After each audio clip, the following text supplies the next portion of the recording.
Tipos customizados. Quando utilizamos TypeScript, podemos utilizar os tipos básicos que vimos na aula passada para especificar os dados com os quais trabalhamos. Mas em aplicações reais, somente os tipos básicos não conseguem resolver todos os problemas. Precisamos trabalhar com valores complexos, com propriedades e estruturas. Para isso, podemos criar tipos customizados para especificar as estruturas dos nossos objetos. Para falar sobre tipos customizados, vamos voltar a um exemplo utilizado na aula passada. A função getUsernameAndAge, que recebe um objeto que chamamos de user e retorna uma lista com o nome e idade de um usuário. Como podemos ver, a especificação de user não nos ajuda em muita coisa. Sabemos somente que ele é do tipo object, mas não sabemos quais são as propriedades que compõem um usuário. O tipo object se refere a qualquer valor não primitivo, mas não a um usuário em si. Sendo assim, quando tentamos acessar a propriedade name ou age dentro do user, vamos ver um erro, pois name não faz parte da definição de object. Para resolver esse problema, podemos utilizar a palavra-chave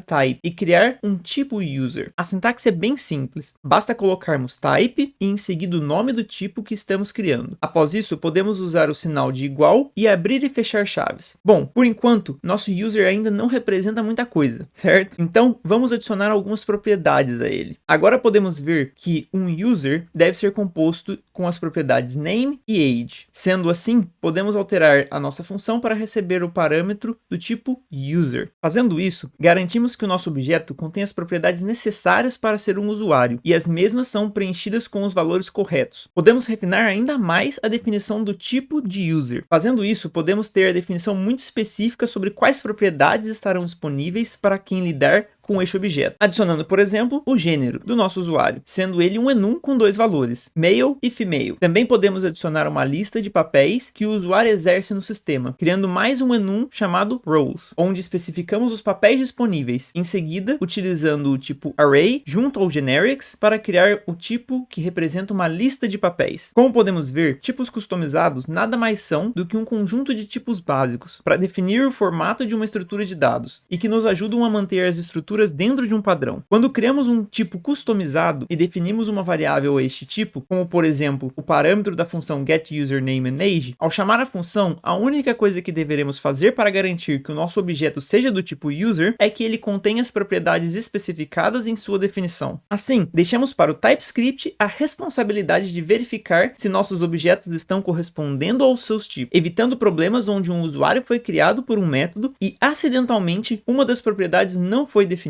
Propriedades opcionais. Quando criamos um tipo customizado, definimos uma estrutura com a qual um valor deve ser equivalente, mas muitas vezes alguns desses valores podem não ser obrigatórios. Sendo assim, podemos utilizar a exclamação para referenciar quais as propriedades do nosso tipo customizado não são obrigatórias. Adicionamos a propriedade hairColor ao nosso usuário, mas ela está definida junto a uma interrogação. Sendo assim, alguns dos nossos usuários podem não conter essa propriedade. Como podemos ver, a variável users é uma lista do tipo user, sendo que para o usuário Luiz temos uma cor de cabelo definida, mas para a usuária Clara, não. Inline definition. Uma outra forma de se definir um tipo customizado é utilizando a técnica inline. Essa técnica não varia muito da sintaxe anterior. A única diferença é que não podemos reutilizá-lo, e como podemos ver, ela dificulta um pouco a legibilidade do código. Sendo assim, recomendo a utilização do type. Interface. Uma outra forma de se trabalhar com tipos customizados é utilizando a palavra-chave interface. Os mesmos resultados criados com o uso do type podem ser atingidos. Por enquanto, não irei entrar em muitos detalhes entre utilizar um ou outro, mas interfaces podem ser utilizadas para definir um contrato, para que outros objetos possam estender do mesmo, o que não pode ser feito com o uso do type. Agora que já sabemos como criar nossos tipos customizados, podemos dar mais estrutura ao nosso código, melhorando a qualidade e a legibilidade, garantindo sempre que nossos objetos irão conter os valores necessários para que este possa ser considerado ou não de um determinado tipo.